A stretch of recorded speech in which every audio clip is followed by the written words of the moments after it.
All right, welcome everybody. This is Jim Haviland, and you are listening to Weekly Impact by Lay of the Land. This is our Smart 50 edition, as the launch of our new season, and we are just talking to all of the Smart 50 honorees to find out what makes them so smart. Today, I'm talking with Jeff Herzog from Nexus Engineering Group.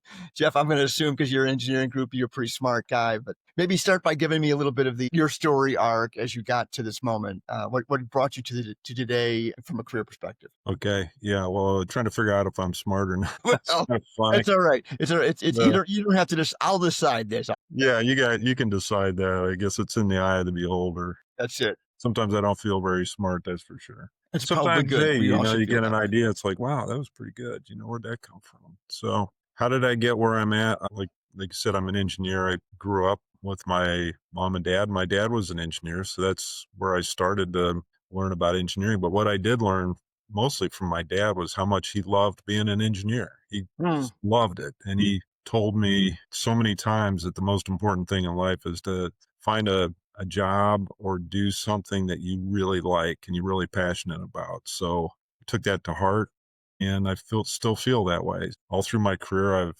done things that I really enjoyed and done some really cool things in my opinion. So I started out with my education at Case Western as a mechanical engineer, and then I went on to get my MBA after I had started working at the Standard Oil Company, and that was my first job out of school.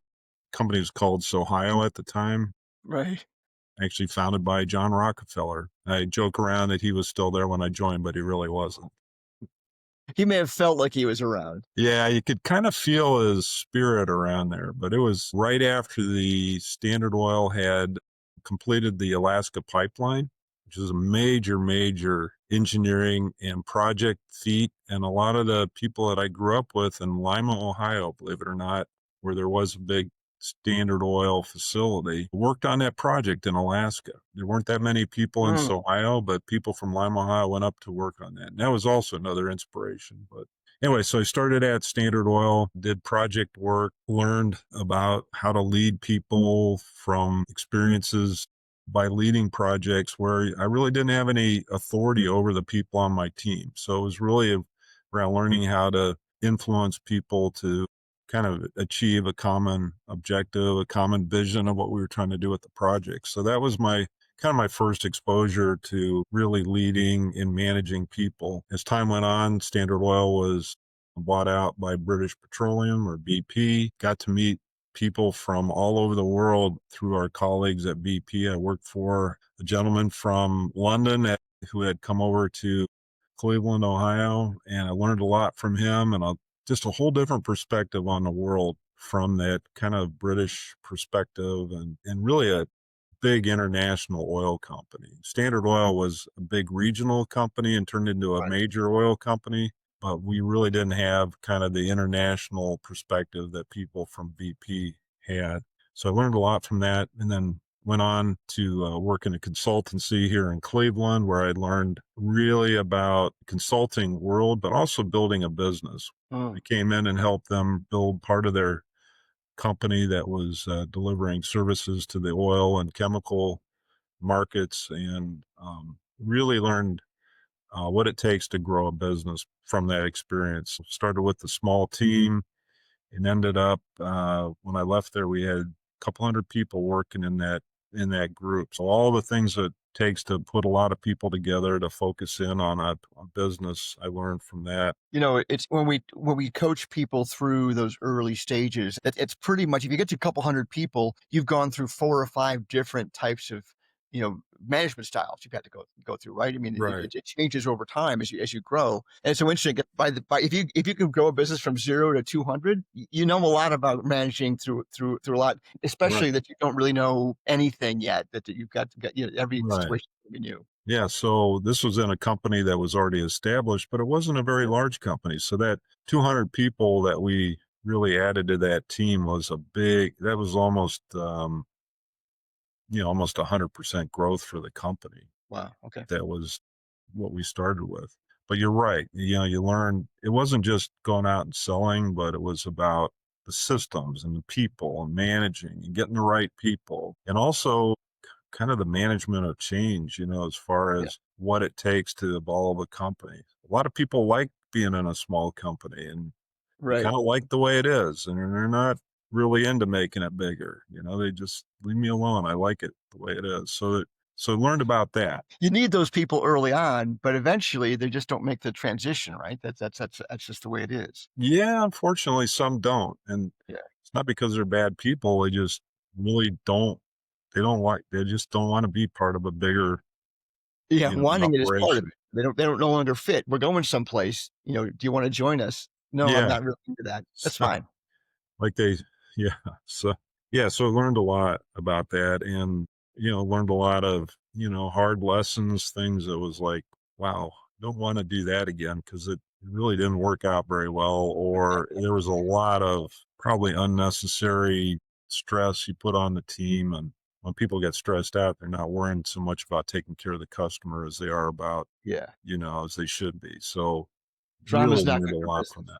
that. And also along the way, from the experience both at Standard Oil, BP, and then at the consultancy, I was working with my future business partner, Marianne Correos.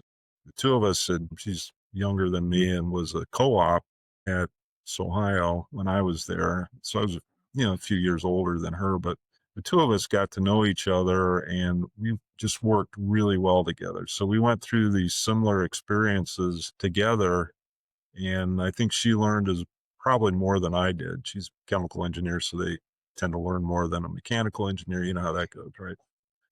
Um, Yeah, but she, I'm an engineer too, so I know the yeah, chemical engineers how get the organic hierarchy. chemistry. So anyway, so the two of us shared that experience together, and it again that was really valuable for when we decided to start Nexus Engineering Group several years after leaving the consultancy. So we left there, both of us. I left, and then I recruited Marianne to leave as well and come over to a gas company. And we were doing work down in Houston with the oil and the chemical industry down in Houston, a big expansion in the supply of hydrogen to refineries and chemical plants. And it was an exciting time to be in Houston, and I think it's always an exciting time to be in Houston, to tell you the truth. Far. But yeah, we helped grow that business to expand this hydrogen operation and learned a lot about, contracting and legal issues that you need to think about when you're putting contracts together, risk issues and business issues. So we really helped that company expand their business. And then we started Nexus. It sounds interesting. When you tell your story, I get the sense, that and we take in our consultancy, we talk about going through these inevitable stages of growth, and you're basically slowly building and intentionally building your infrastructure to be that larger, more successful company. But you Right. kinda learned all those stages through this other employment before you even started Nexus. So Right. you were set up for success, it sounds like. Yeah, we like to think so, but so when we Well, started the company, it was a partnership, and we met with a lawyer here in Cleveland to help us put the company together. And one of the first things he said was like, "Hey, I'll do this for you. I'll charge you money to do it." But partnerships never work, so I figured this. You guys are going to you'll be done in a couple years. It's just my experience, right. so don't get too excited about this big dream you two have over there. I'm like, "Really? We think it's But gonna work." we're not gonna double down on his bets then, because this it's been 25 years now you guys been doing how long you been doing this? 20 years, 20 years, yeah. Yeah, so the two of us started, and now we have like 250 employees in 4 different offices. And you It's continue to been grow. I mean, you've been relatively consistent with your growth. Yeah. Yeah, we've grown every year that we've been in business. Some years we had more growth than others.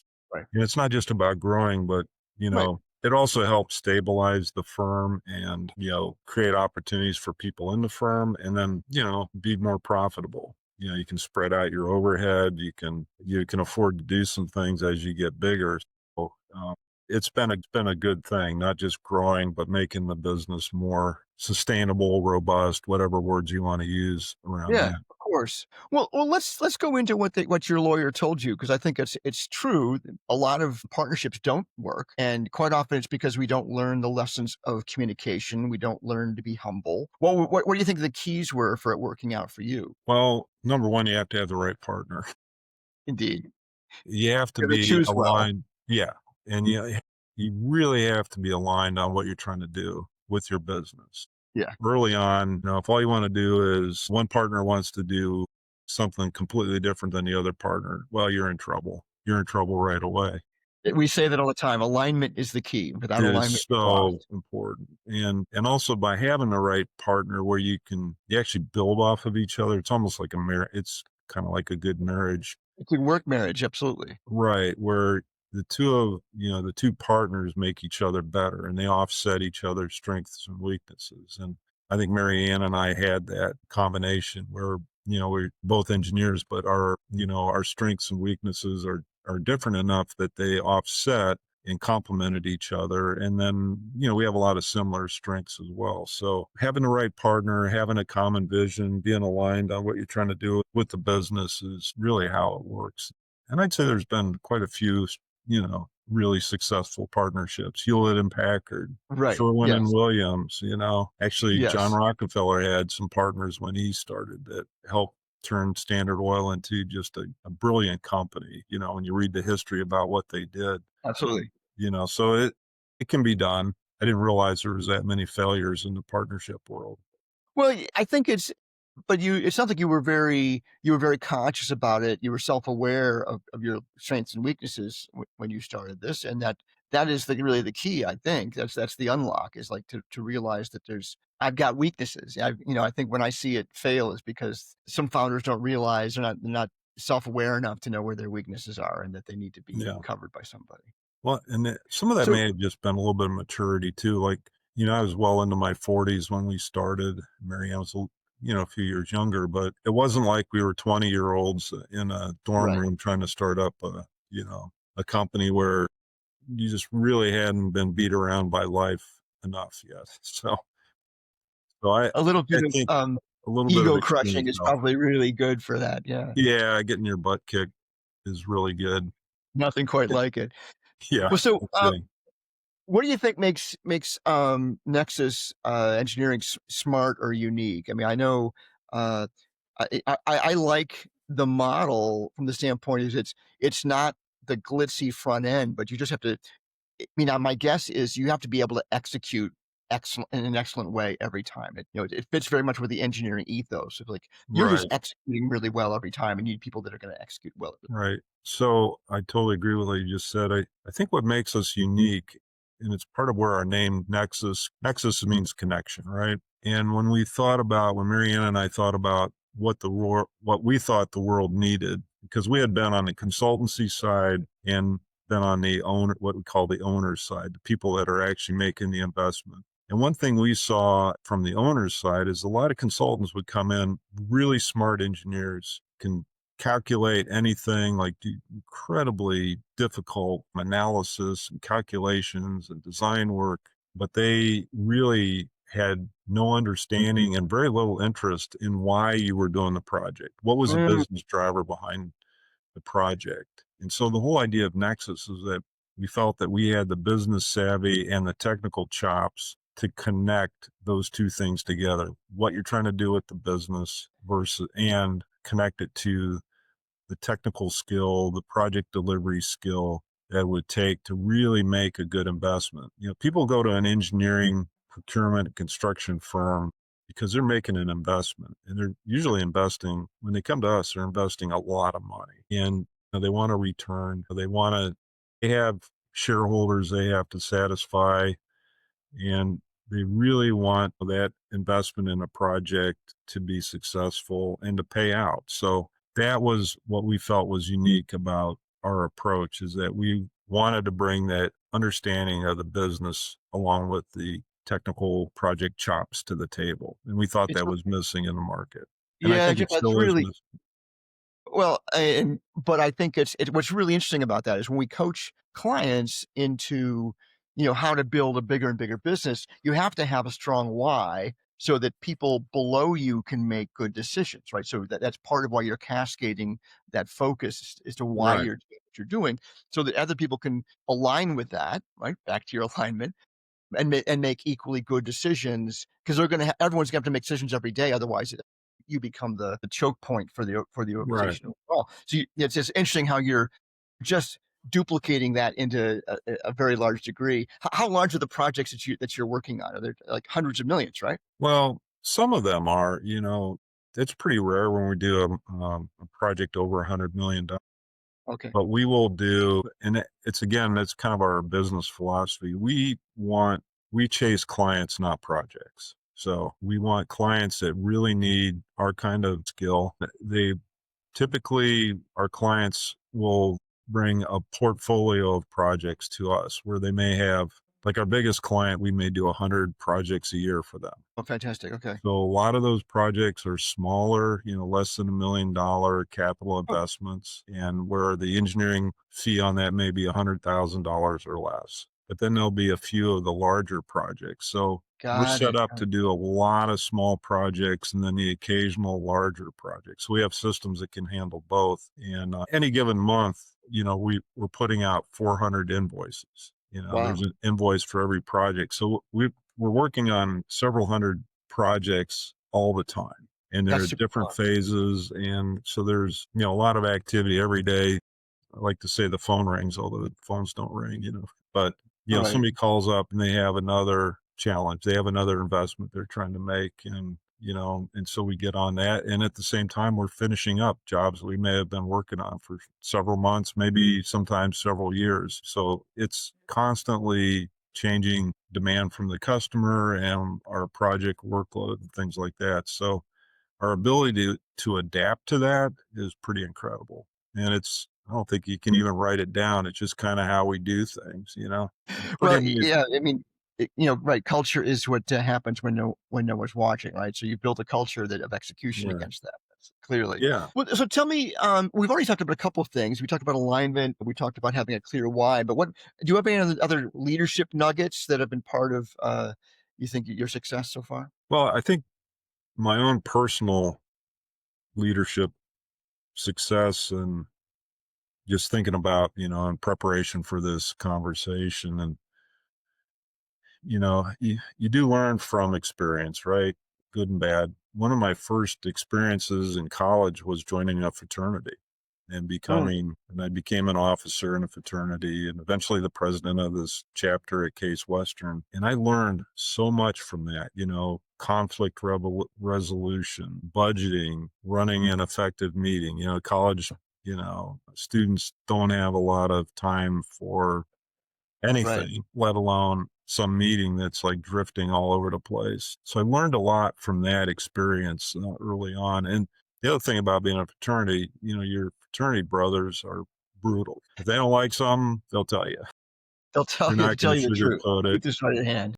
Right. So anyway, long answer to that. So I would say that was my first thing. And then just various journeys along the way where I learned by making a lot of, I would say, really valuable mistakes, things that I thought were a good idea at the time, really dumb looking back on how I treated people, mistakes I made, not thinking through all kinds of experiences that build into, shaping and being humble enough to realize, you know what, that was really not good.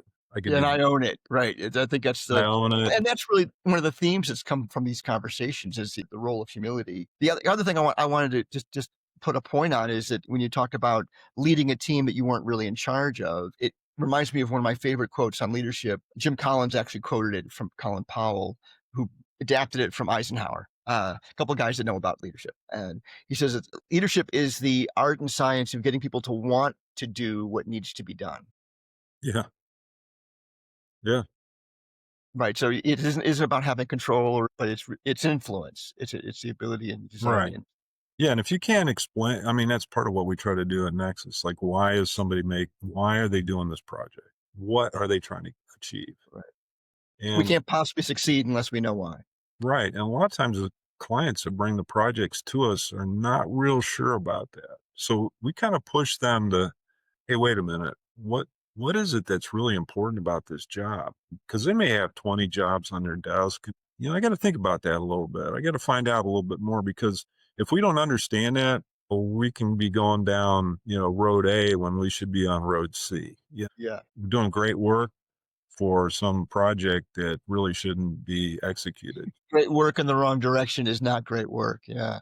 Yeah. Um, well, Jeff, you talked a little bit about one of your mentors from BP. Any other mentors you want to shout out on this journey? Yeah, I've got, thinking back on it, my Ohio colleagues, my BP colleagues, Mary Ann Correo, of course, the people I worked for at the consultancy after I left BP. I learned a lot from them, both good and bad. They were struggling, they were learning along with everybody else. I saw them do some things really amazingly well and some things that like, whoa, that was not good. Guy named Tony Rage that was there with Mary Ann and me when we started the firm. He's 85 years old now, but one of the best sources of wisdom I've ever been around, about Mm. dealing with people. And he's an engineer and he's sharp as a tack. And, I just learned a lot from him. One of my friends and now a colleague here at Nexus, Neil Curran, totally different background, brilliant engineer, but one of the most clever people I've ever been around. I can figure just about anything out. Some of my colleagues from other consultancies along the way, a guy named Tony Smith and Brendan Shanley. Brendan actually works for us now and heads up our whole project delivery team. But those two were brilliant experts around project controls and, Mm. the whole art and the science of project controls and risk management and taking data and figuring out where things are going ahead of time before hopefully keep you on track and keep you out of The early trouble. warning system, we like to say. That's what My data can gosh. help you with that. Right. And then along the way, my daughter, Emily Gamble, came over and joined the firm. And I've learned a lot from her, obviously younger person, a woman, not an engineer, marketing background, got her MBA at Northwestern, but just a different perspective. When you talk to people that are, in their 30s and 40s, they just look at things differently. And it kind of Mm. reminds you of kind of how you looked at things too when you were, starting to raise a family and work, but there's just a different perspective from people of that age. And last but not least, my wife. I've been married Mm. to the same woman forever, and I've learned a lot from her. She always delicately points out my flaws, but not really all that delicately sometimes.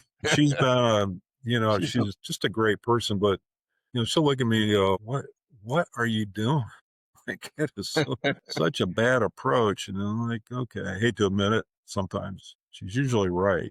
So she's just got a great perspective on interactions with people and things like that. So there's been a lot of people that I've learned from. One thing I did learn from a guy named Randy Fletcher, who's an old BP colleague, and we've worked together for years. One thing I always think about with him is he says, your team, when you're leading a team, they'll pick up on about half of your positivity and 100% of your negativity. Now, I don't know 100%. where he got that data, Yeah, yeah. but, it's like, hey, if you want kind of back to getting people to kind of Want to do align what you on say. an objective, but if Yeah, yeah. you're complaining about it or, this is stupid, but we're going to do it, your team's not going to follow you into like a really stupid thing. They Right. want to feel good that we are on a mission, that it's going to be a good outcome. And there's a good reason, and a positive reason why we're doing things. I've learned a lot from Randy over the years, just around leadership. And he just has such a great perspective on that. So